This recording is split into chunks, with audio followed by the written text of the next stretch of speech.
Welcome. Today is Wednesday, November 1st, 2017, and this is the NERI Early Career Researcher Forum.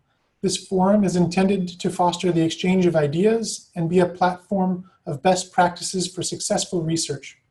It is intended to highlight compelling research, build up the natural hazards engineering student community, and provide presentation opportunities. For more information, visit the NERI website at designsafe-ci.org, where you can find links to the SimCenter and the NERI Learning Center. Today's webinar is coordinated by the Natural Hazards Engineering Research Infrastructures Simulation and Computational Modeling Center. This webinar is supported by the National Science Foundation under awards 1612843 and 1520817.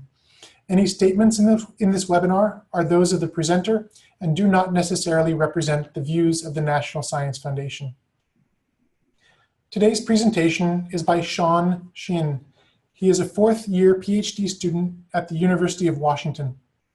He received a bachelor's degree in ocean engineering from Shanghai Jiao Tong University in China in 2014. His primary areas of research are numerical modeling of tsunami inundation and the impact on coastal structures using large-scale supercomputers. Recently, he has also been working on accelerating tsunami analyses with graphical processor units. Sean is co-advised by Michael Motley, Randall Levesque, and Frank Gonzalez. The title of his presentation is Multi-Scale Modeling of a 500-Year Cascadia Subduction Zone Tsunami Inundation, including the constructed environment. And Sean, I invite you to begin. Hello, everybody. Thank you for being here. So my name is Xinsheng Qing, and I'm fourth-year PhD student at University of Washington, Seattle. And I'm co-advised by Michael Marley, Randall Levesque, and Frank Gonzalez. And today I'm going to present my work on comparing a 2D and a 3D tsunami inundation model with the constructed environment. And specifically, it's a 500-year Cascadia Subduction Zone tsunami. And as you might still remember, in the past several decades, there are several huge tsunamis that took tens of thousands of people's lives. And the most recent one is the Japan 2011 tsunami. And the dark strip in this figure shows all areas in the world that is prone to tsunami hazard. And know that the west coast of the United States is also in this region. And so the figure on the left show what a subduction zone is, or where are the subduction zones in the world by red solid line. And specifically, there is a subduction zone on the west coast of the United States, or the west of North American plate. And here we show what a Cascadia subduction zone is. So it's where the Pacific plate interact with the North American plate, and you can see on this figure on the left, the Pacific plate is moving toward the North American plate, and there's a rupture between the two plates, denoted by the red solid line in this figure. And if such a subduction zone, if an earthquake happens in such a subduction zone, we are expected to have a very huge tsunami. And it is reported that magnitude 9 tsunami earthquake is very likely to happen in the next several decades. And the Washington states, Oregon state, and California states are all possible to be affected by such an earthquake and the tsunami generated by such an earthquake. So that's why we would like to study this Cascadia subduction zone. And here, these figures show some very severe damage from tsunami events, and you can see how powerful a wave generated by tsunami can be. And here, the figure on the left shows a bridge damage destroyed by tsunami, and a bridge is very critical after a tsunami, because like we want to transport water and food into the region. But if the bridge is damaged, then it's hard to get those things into the region. And the figure on the top right also shows a building actually move away by several meters, by the tsunami wave.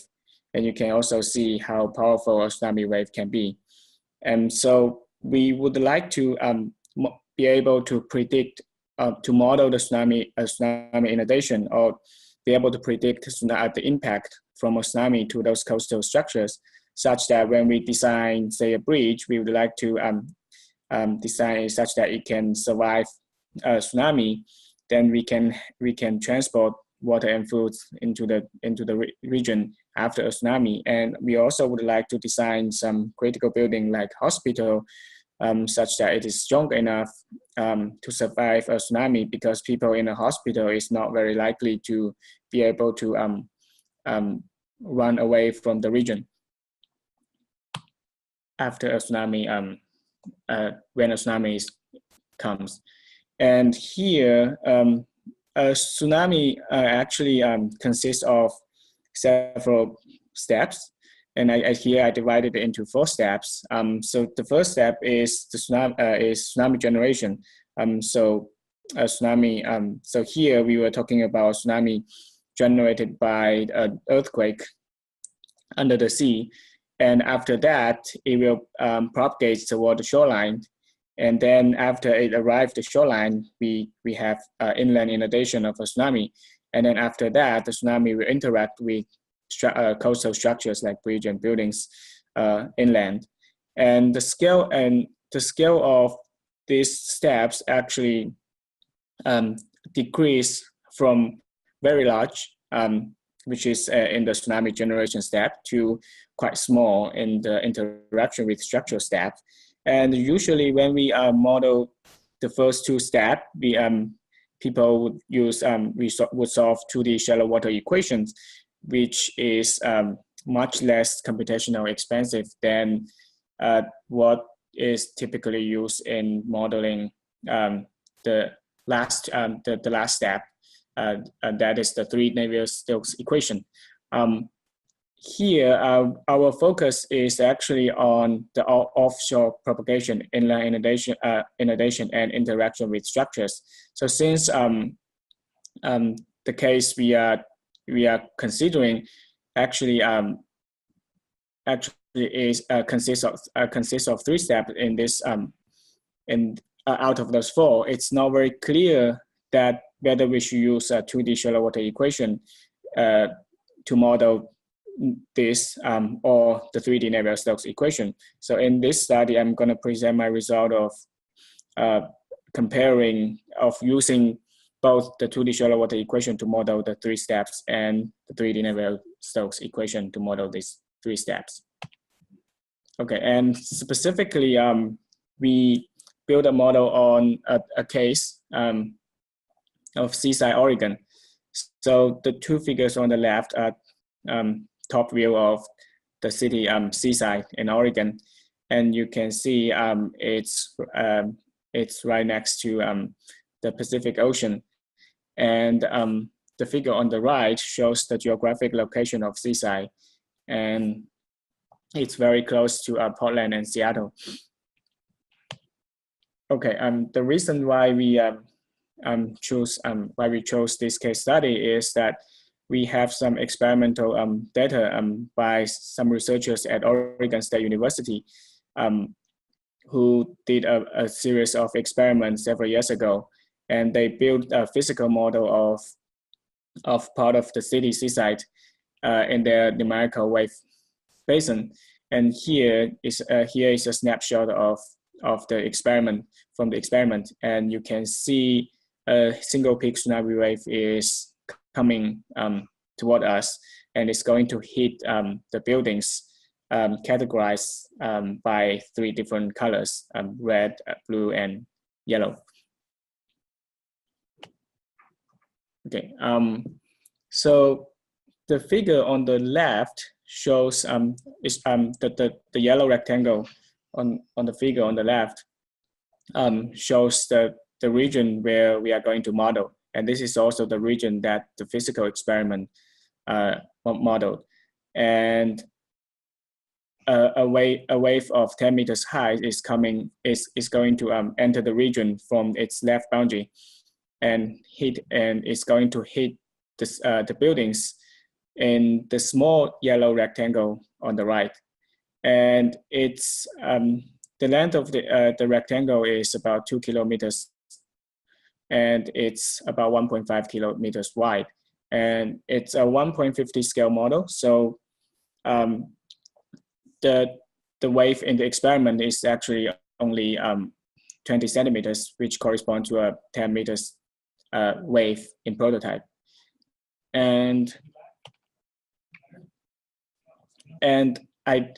when we use our 2D and 3D model to model this scenario, and ideally we would like to have our numerical model model the same region or the same domain as in the physical experiment. This is true for the 2D model, but it turns out if we try to put everything, if we try to put the entire rectangle into the 3D model, is just too expensive. And I will show you how expensive it is in the next several slides. So we actually come up with a different strategy when we use the 3D model to model this domain. And here is, so in the experiment, they measured velocity and wave height at several locations. So here you can see on the right, you can see A2, A3, A1, A2, A3 until A9, and B1, B2 until B9, C1 until C9, D1 to D4. So those are 31 locations where they measure those flow parameters. So those are the places where we would like our numerical model to be able to predict the same flow parameters. So, so now let's say if we would like to predict flow parameters at A1 and A9, we carefully chose a subsection of the rectangular region. And here I denoted by blue dash line.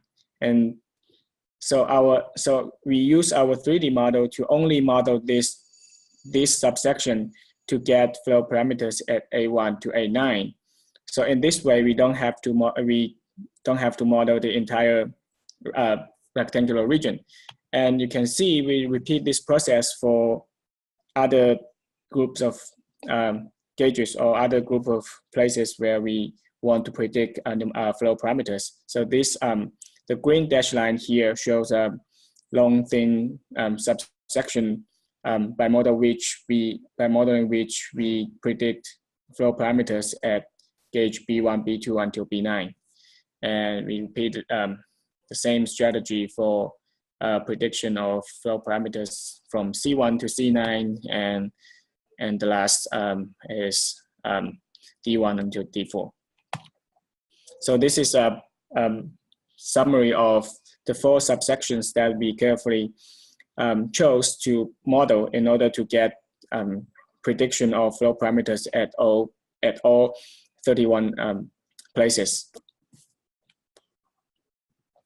By doing this, we don't have to model the entire rectangular region at once, which is impractical with the computational resource we have at hand. And here is a summary or a comparison of the 2 models that we use. And so for the 2D model, we solve the shallow water equations, and we use the package called GeoClaw, which is a sub-package of ClawPack developed by Randall Levac at University of Washington. And specifically, we use a mesh technique called adaptive mesh refinement, which refine only places where we need higher resolution, and it actually automatically refine the grid or regenerate grid at every several time step. So you can imagine as the front of the wave or the front of the tsunami ball moves, it automatically refine where near those places where you know we should have final grid, and that's the good thing about using adaptive mesh refinement. And it turns out it actually save us a lot of computational efforts. And so specifically for this case, we model the entire rectangular region, and it takes only 5 to 6 hours on my own laptop. And the 3D model is, on the other hand, is much more expensive. And it's not because we are solving the Navier-Stokes equation with Rand's model. It's also because we are not using adaptive mesh refinement. So the mesh we are using here is just regular unstructured mesh, where in which you refine wherever you think you need final mesh during the simulation, and the mesh is just static during the whole simulation. And we use open source, quite famous open source CFD package called OpenFOAM.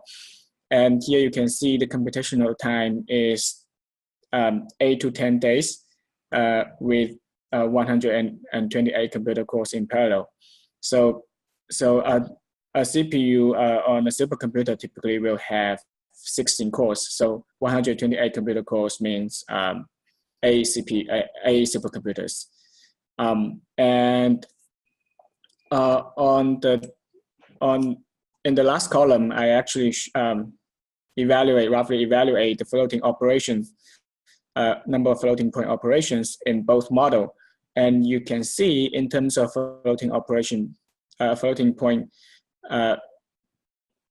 operations, the 3D model can be 10,000 times more expensive than the 2D model. Okay, so on this slides, I'm showing the results, the prediction of flow parameters at B2. And the first row is the water depth, and the second row is velocity. And the third row is momentum flux, which is computed from multiplying water depth with velocity square. And here you see, let's have a look at the first row. Here you see the solid line is the experimental measurement. And you can see both the 3D model and the 2D model actually agree quite well with the experimental data. And for the velocity, for the prediction of velocity, here you, both the blue solid line and the red dashed line are from experimental measurement. And here you can see in terms of the peak value, the 3D model, which is the cross, actually is much closer to the peak, closer than the 2D model, the 2D geocloud model. And since the momentum flux is computed from water depth and velocity, you can also, so it is also expected that the 3D model actually agree better with the experimental data in terms of the peak value. So here we are showing prediction of flow parameters around at two other locations. And also you can see at B3, the 3D model is obviously much better than the 2D model in terms of water level and velocity. And at location D2, especially for the prediction of velocity, you can see the 2D model actually is quite bad at predicting velocities at D2. This is because all A1 to A9, B1 to B9, and C1 to C9 are all along a like a street, but D1 and D2 and D2 is behind a building where the flow can be much more complex, and the 2D model actually has some difficulty predicting flow parameters there. And there's a very interesting, so we know that there's a very interesting discrepancy in velocity. So here we show the prediction of velocity at gauge A3. And here you can see, so the peak value from the 3D model actually is much higher than the peak value from the experiment. And we actually have a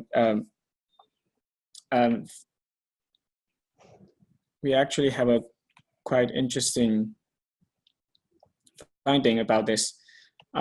So here you should know that the experimental measurements are represented by both the solid line and red dashed line. And here is how they got the red dashed line from the experiment. And so in the experiment, when they get data represented by black dashed line, it is the measurement from the velocimeter. But the data here represented by red dashed line is not from the velocimeter, because in the experiment,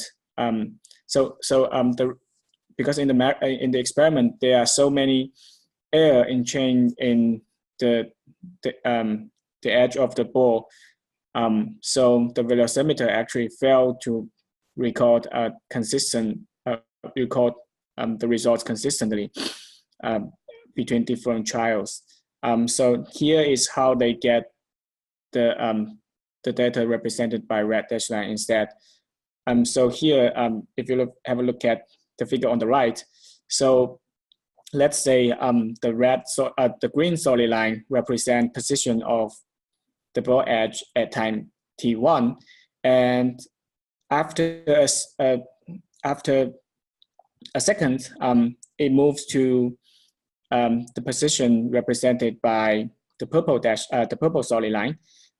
So let's call that time t2, and the way they get the position of the edge of the ball at every moment by taking photos or videotaping it. And the way they estimate the velocity here is they compare the distance between two different edges, and then divide that by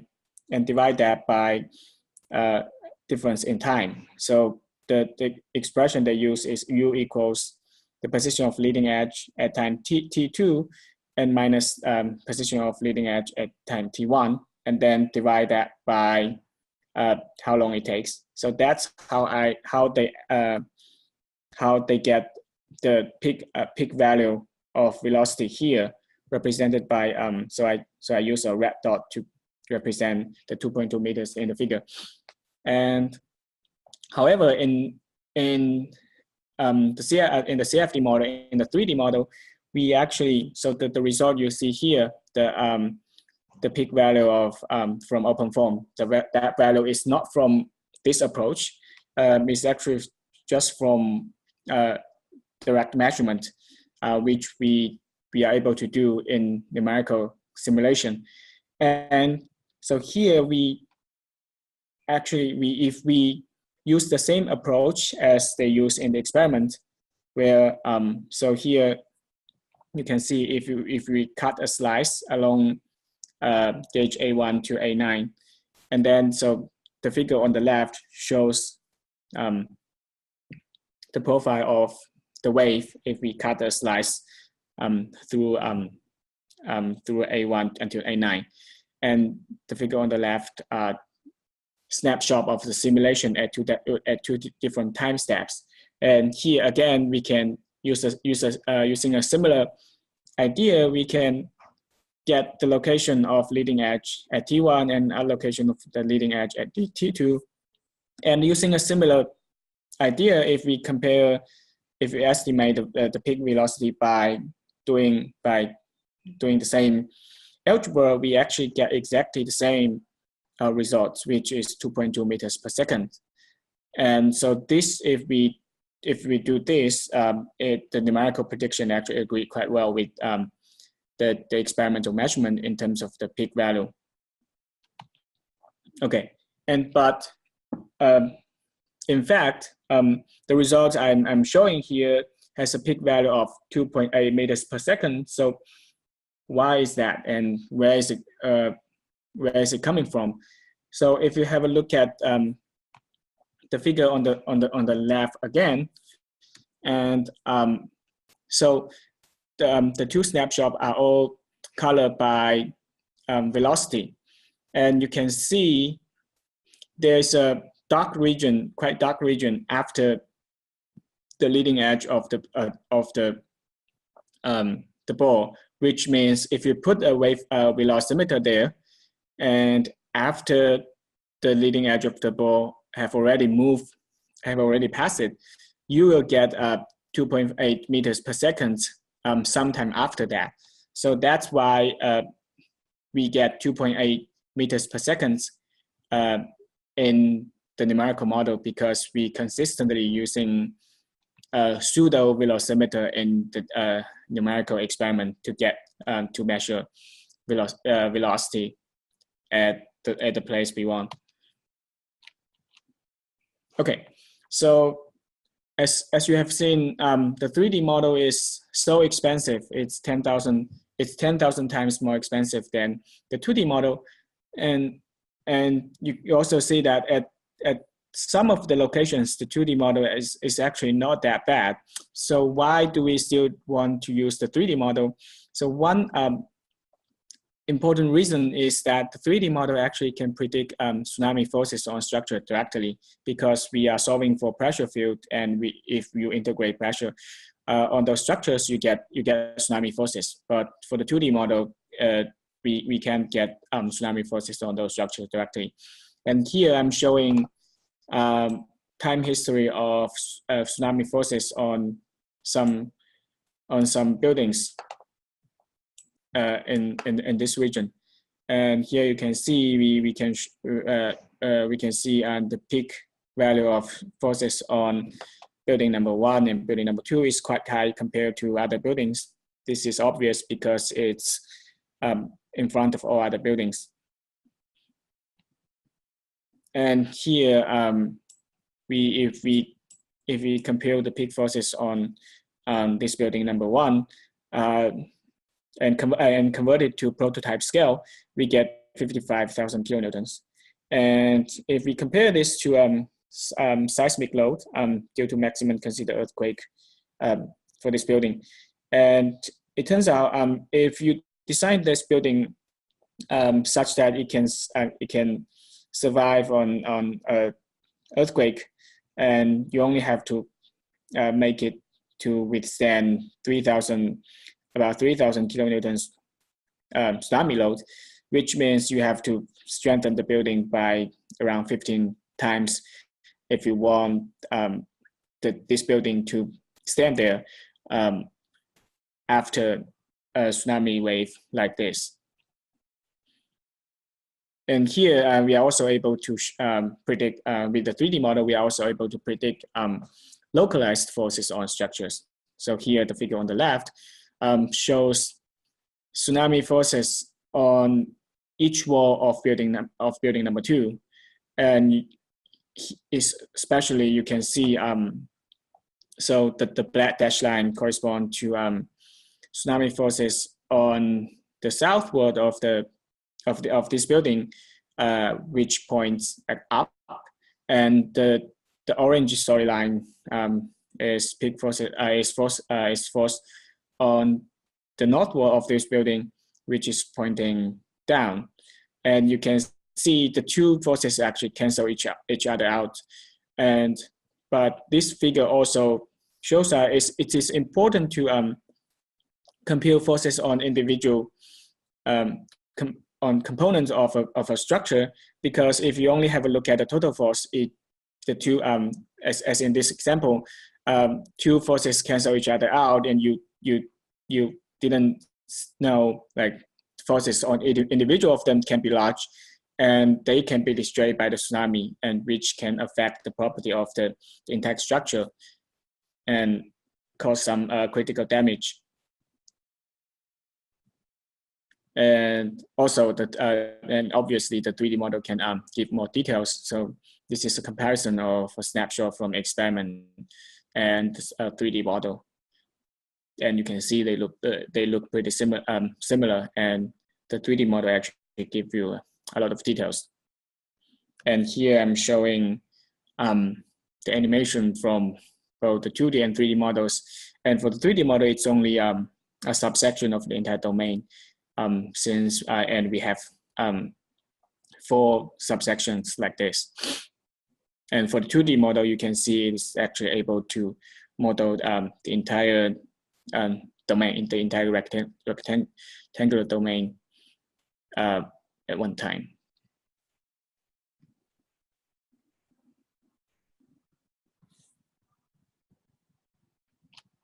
Okay, so here are the conclusions from this study. And so first of all, so when you use the 3D model to model a tsunami inundation region, and if the 3D model is too expensive to model the entire region as a whole, we can think about using modeling only subsections.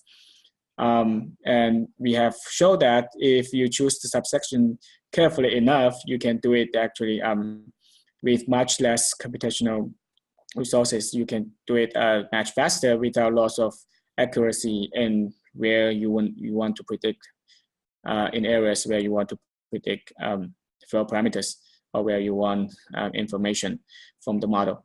And the second is that such 500 years Cascadia tsunami can actually cause very severe damage to buildings, as you have already seen. For the building number 1 and building number 2, it can be destroyed. It's very obviously that it will be destroyed by a building according to the false predictions. And the third, so the 3D model, one good thing about the 3D model over the 2D model is that it can give direct prediction of tsunami loads on those structures, which can give very useful advice on when design those buildings or design the coastal structures. And the 2D model, although it's less accurate, you can see it's not that bad, and since it can run so fast, and when you need to run the model for many times, such for example, if you want to do some probabilistic tsunami hazard assessment where you need multiple runs, the 2D model can be a very good choice. And I think that's all I have today. Thanks everybody. Well, thank you, Sean, very much. I want to thank you for your presentation, and at this time we'll begin with the question and answer session. Attendees are reminded that questions should be submitted through the chat panel and sent to the moderator. Sean, we have a couple questions. The first is, could you tell me about the grid size you used for both simulations? Oh, okay. Let me go to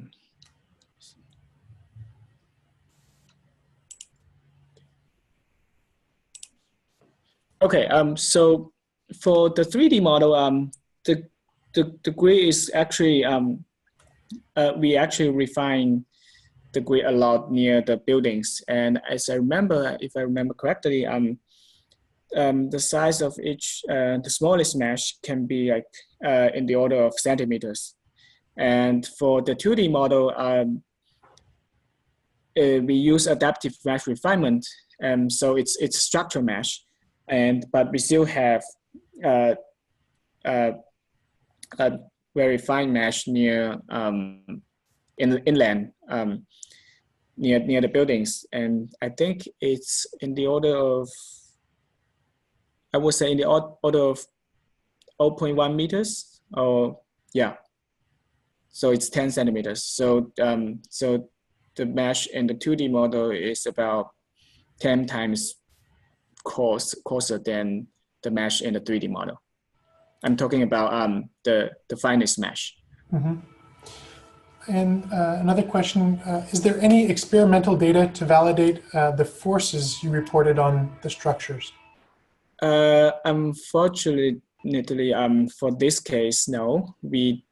I think when they did this experiment, they didn't measure forces on these buildings. But we have validated our model, our 3D model, with a simpler case where you have a dam break problem and you have a column downstream, and we have experimental data on that. So we have experimental measurement of forces on that single column, and we actually model that case, and our 3D model actually can predict that force pretty well. Okay. But it's a simpler case where you have only one, essentially you have only one column, or you can think of you have only one building there. But in this case, we have hundreds of buildings. Okay, we have a comment from one of the attendees, Pedro from OSU, who says that they have executed experiments on forces of structures in their wave tank. I'm sorry. I think I can't hear you. Sorry. I'm sorry. I was simply saying that Pedro from Oregon State has said that they have executed experiments on forces on structures previously. Those were led by Motley, Arduino, and Cox. So okay. There are. But is that on is that from a case where you have only one or two buildings, or? I'm not sure. We'll have to relay that question to. Oh, okay. Okay. So. Mm-hmm. So another question, Sean. During a real tsunami, some of the buildings or things in the vicinity of the region are destroyed or flushed downstream, would impact buildings. How would those sorts of interactions with the structures or damage might affect the results of this study? Actually, so in this study, we actually assume, so for example, let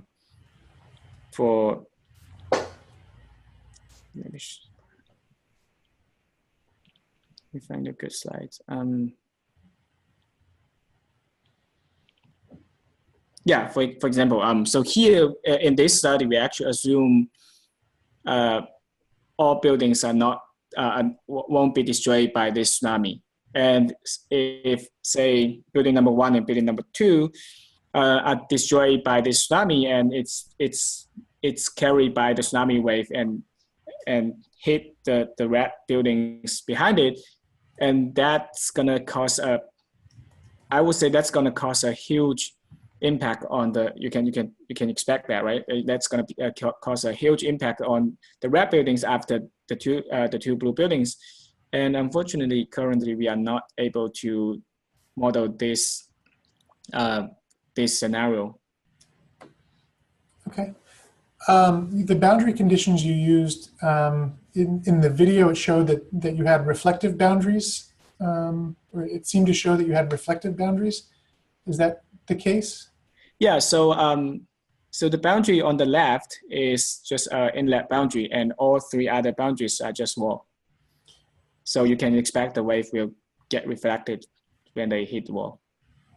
Does that impact any of your analyses? So all the time history of forces and wave and water depth and velocity I show here are before the reflected wave affect the gauges or affect the measurement of forces.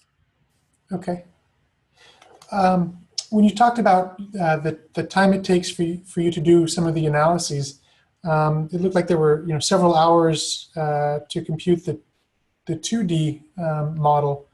And you said that was for one core. Is that one core on your laptop, or is that one core of a supercomputer? Where are you running these? Oh, so for the 2D model, so that's one core actually on my laptop. I actually run the 2D model. The result I show here is actually from several runs on my own laptop. Okay. So it's pretty cheap.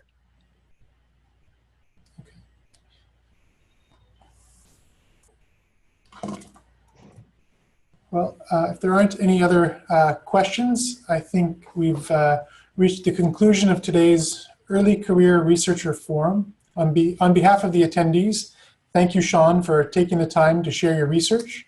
To the attendees, thank you for your participation and your questions. Please check the SimCenter's website at simcenter.designsafe-ci.org. And check your inbox for emails from announce@designsafe-ci.org that will have registration links for additional upcoming webinars in the Early Career Researcher Forum and the Natural Hazards Engineering 101 webinar series. Thank you for attending today's forum.